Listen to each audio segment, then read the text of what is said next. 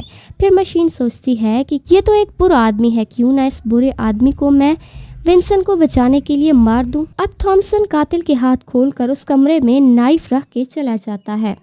وہ قاتل نائف اٹھا کر مشین کا گلا کاٹ دیتا ہے، جس پر وہ اس کے ساتھ مقابلہ کرنے لگتی ہے۔ تھامسن واپس آ کر مشین کو اپنا بدلہ لینے کے لیے کہتا ہے، جس پر اسے مشین کہتی ہے کہ میں نے تو اس کا ہاتھ کاٹ دیا ہے اور اب یہ ونسن کو نہیں مار سکے گا، تو اس کا زندہ رہنا نہ رہنا برابر ہے، اور ویسے بھی ونسن نے مجھے کسی کو مارنے سے منع کیا تھا۔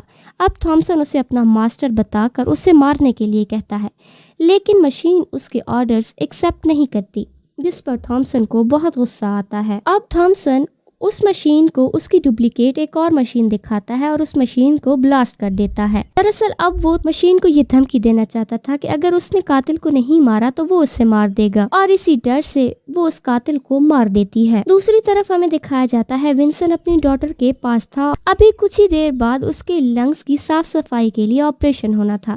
اب ونسن اس کا فیس اسکین کرتا ہے اور اس کے دماغ کو کاپی کرنے لگتا ہے۔ یہی سیم چیز اس نے آوا کے مرنے سے پہلے اس کے ساتھ کی تھی۔ اب جب وہ دوبارہ لیب میں آتا ہے تو وہ دیکھتا ہے کہ مشین ڈر کر ٹیبل کے نیچے بیٹھی ہے، وہ بھی اس کے ساتھ ٹیبل کے نیچے بیٹھ جاتا ہے۔ وہ اسے کہتی ہے، مجھے یہ دنیا بالکل پسند نہیں ہے، میں باہر کی دنیا دیکھنا چاہتی ہوں، جس پر ونسن اسے کوئی جواب نہیں دیتا۔ ادھر ہم دیکھتے ہیں کہ تھامسن کو اب معلوم ہو گیا تھا کہ مشین سے اس طرح اپنی مرضی سے کام نہیں کروایا جا سکتا، اسی لیے وہ ایک سائنٹسٹ کو بلاتا ہے جو ونسن کی مشین کی طرح دوسری مشین بنائے، لیکن وہ کہتا ہے کہ آپ کو ونسن سے کہہ کر اسی مشین کی پروگرامنگ چینج کرنی پڑے گی، اس طرح کی دوسری مشین میں نہیں بنا سکتا۔ اور ادھر ہم دیکھتے ہیں کہ ونسن کی ڈاٹر کی موت ہو جاتی ہے اور وہ بہت ہی زیادہ دکھی ہوتا ہے۔ دوسری طرف تھامسن ونسن کی ڈاٹر کی برین کی کاپی قبضے میں لے کر اسے کہتا ہے کہ اگر تمہیں یہ واپس چاہیے تو تمہیں مشین کی پروگرامنگ چینج کر کے اسے مکمل طور پر مشین بنانا ہوگا، کیونکہ وہ اب صرف تمہارے آرڈرز لیتی ہے اور وہ بالکل ایک انسان کی طرح ہے۔ یہ سب بات جا کر وہ مشین کو بتاتا ہے، جس پر مشین ونسن کی مدد کرنے کے لیے خود کو قربان کرنے کے لیے راضی ہو جاتی ہے۔ اس مشن میں اب تھامسن ایک سائنٹسٹ کو اس کے ساتھ رکھتا ہے تاکہ وہ ونسن سے مشین بنانا سیکھ لے اور ساتھ ہی اس پر نظر رکھے۔ اسی کے سامنے ونسن مشین میں سے ایک کانشیسنس باہر نکال دیتا ہے، لیکن اپنا کام ہوتے ہی تھامسن ونسن کو جیل میں ڈلوا دیتا ہے۔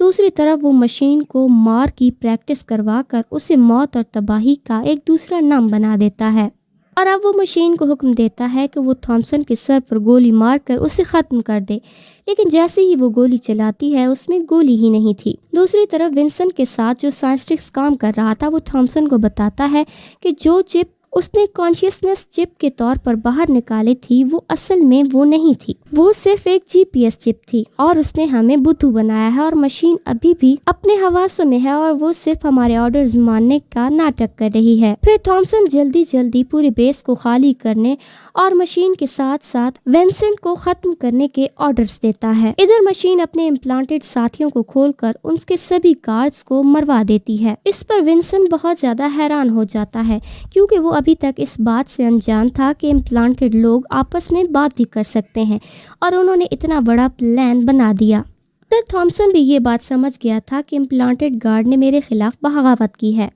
اسی لیے وہ ایک ایک کر کے 58% امپلانٹڈ ٹرمینیٹ کر دیتا ہے، جس سے وہ زندہ لاش بن جاتے ہیں۔